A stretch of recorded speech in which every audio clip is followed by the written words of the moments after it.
Hola,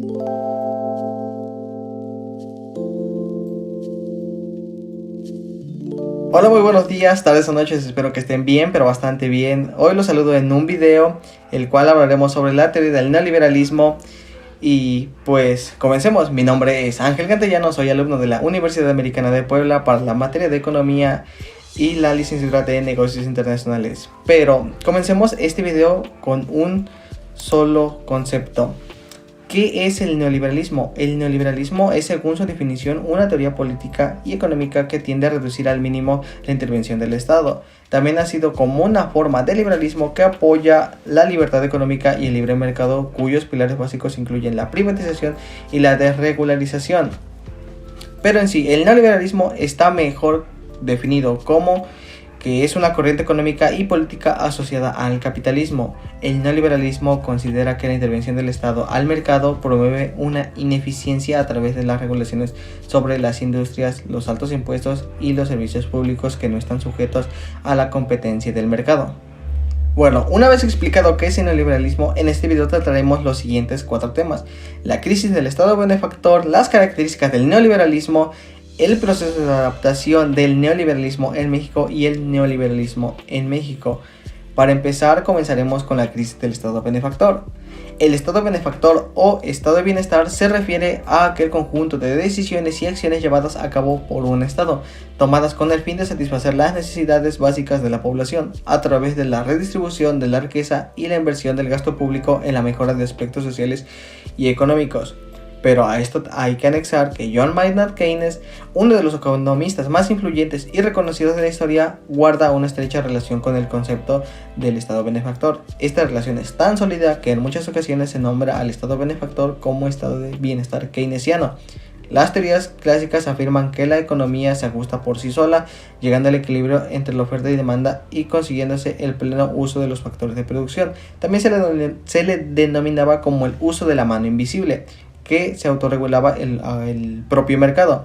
Keynes, por su parte, pensaba que este equilibrio solo se alcanzaba en casos excepcionales y que en realidad hay que tener en cuenta variables como el nivel de empleo y la renta de la población para estudiar los movimientos en la demanda agregada. La política keynesiana defiende la intervención del Estado para controlar las situaciones de recesión a través de las políticas fiscales y la adecuada gestión y empleo del gasto público. Según su pensamiento, aumentar el gasto público implica una estimulación positiva en la demanda agregada, lo cual consigue elevar la inversión, el empleo y la producción. Estos ideales están directamente relacionados con el concepto del Estado benefactor, donde el gasto público presenta una elevada importancia a la hora de redistribuir las riquezas y lograr en sí un bienestar social. Bueno, continuamos con nuestro segundo tema. Les hablaré sobre las características del neoliberalismo. El neoliberalismo se impuso primero en Estados Unidos y en Reino Unido, y su aplicación es muy distinta entre los países del mundo. La razón por la cual analizar el neoliberalismo estadounidense es especialmente útil por ser la forma canónica del proyecto. Esto nos sirve para comprender una nueva configuración. El neoliberalismo estadounidense tiene una serie de 9 características principales. Son la desregularización del comercio y las finanzas tanto en su nivel nacional como internacional, la privatización de muchos servicios otorgados por el Estado, la cesión por parte del Estado de su compromiso de regular actualmente las condiciones macroeconómicas, especialmente las referentes al empleo, busca la reducción del gasto público, redujo los impuestos aplicados a las empresas y familias, eliminó los ataques desde el gobierno y las empresas a los sindicatos, desplazando el poder a favor del capital y debilitando la capacidad de negociación entre los trabajadores. Creó una proliferación de los trabajos temporales sobre los trabajos fijos. Crea una competencia desenfrenada entre las grandes empresas en relación a un entorno menos agresivo propio de la configuración de posguerra. Introdujo unos principios de mercado dentro de las grandes empresas, particularmente entre lo referente a las remuneraciones de los trabajadores de más poder. Pero bueno, a esto hay que anexar. A mi entender, el concepto del neoliberalismo está plenamente justificado, tanto en su concepción ideológica como en su concepción económica. No importa que otros lo usen con otro propósito menos descriptivo y más político, pues ambos usos son perfectamente legítimos. La economía no es un compartimento de la política, sino es parte necesaria de ella, y los economistas tienen, bueno, en mi opinión, un doble papel por cumplir: el de describir o más bien revelar la realidad que nos rodea, y el de concientizar a la población a la que se le ha privado de todas las herramientas fundamentales para saber cómo es que quiere organizarse como una buena sociedad. Bueno, y continuando con nuestro tema, continuamos con el tema 3. ¿Cómo fue el proceso de adaptación del neoliberalismo en México? En México, el modelo de sustitución de importaciones, el desarrollo hacia adentro y la economía mixta imperó durante más de 3 décadas con un relativo éxito en el crecimiento económico. Sin embargo, el neoliberalismo hizo su entrada durante la presidencia de Miguel de la Madrid de 1982 a 1988 como una estrategia para eliminar los excesos del gobierno predecesor, la cual había nacionalizado la banca 3 meses antes de salir del poder, en un intento por reducir las consecuencias de 2 sexenios de gasto público excesivo, de modo que el neoliberalismo llegó a México en uno de sus momentos más complicados del siglo XX, en medio de un crecimiento inflacionario brutal, información masiva del empleo del 20% entre 1983 y 1985 y drásticas caídas en producción, lo cual tradujo en una devaluación del 3100% del peso mexicano. Desde el principio, la estrategia neoliberal consiguió una reducción del sector público. El Estado pasó a tener una participación en 45 ramas económicas a solo 22, y de 1.155 empresas públicas a 412, todos en el mismo periodo presidencial. Esta filosofía económica fue heredada por los siguientes presidentes: Carlos Salinas de Gortari de 1988 a 1994 y Ernesto Zedillo de 1994 al 2000, quienes la profundizaron. Así se llevaron a cabo las reformas constitucionales que permitieron la reprivatización de la banca, reformas a la ley electoral y la ley de culto.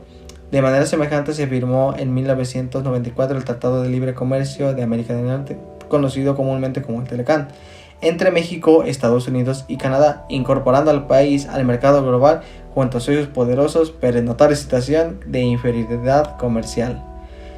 La fase de modernización de la banca central, la autonomía del Banco de México, Banjico, en abril de 1994 garantizó el control ininterrumpido sobre la oferta monetaria, con la finalidad de ser adecuado para la estabilidad del poder adquisitivo de la moneda nacional. Las políticas de estabilidad permitieron la disminución del índice de inflación, recuperando la capacidad de crecimiento económico, volviéndose más versátil al enfoque atractivo en un largo plazo. La apertura del mercado externo permitió que los mexicanos gozaran una mayor oferta económica con los factores determinados a través de la oferta, incrementaron el comercio del país, reflejaron en las distintas opciones de compra de productos básicos, permitiendo así sostener las necesidades adecuadas a cada nivel económico. Y ahora terminamos con nuestro último tema, el cual sería el neoliberalismo en México. Los gobiernos neoliberales de Vicente Fox del 2000 al 2006 y Felipe Calderón Hinojosa del 2006 al 2012 continuaron con la apertura del país a la inversión transnacional, continuaron las extensas políticas de privatización energética, educativa y sanitaria, a medida que la crisis económica reclamaba más y más capitales para la inversión. Todo esto implicó la pérdida de numerosos beneficios y protecciones sociales del pueblo mexicano. Esto en un clima de estancamiento económico con apenas 2.4 de crecimiento acumulado en ambos periodos presidenciales. La crisis económica y social durante la presidencia de Enrique Peña Nieto del 2012 al 2018 fue enfrentada mediante un pacto con los partidos tradicionales para llevar adelante reformas profundas en los sectores energéticos, financieros, educativos y de hacienda, y también añadimos los de telecomunicaciones actualmente. Finalmente, el ascenso de Andrés Manuel López Obrador a la presidencia de México del 2018 hasta en un futuro de 2024 es un portador de la retórica nacionalista, izquierdista y popular. Puso fin a una larga seguidilla de los gobiernos neoliberales, o bueno, eso se dice.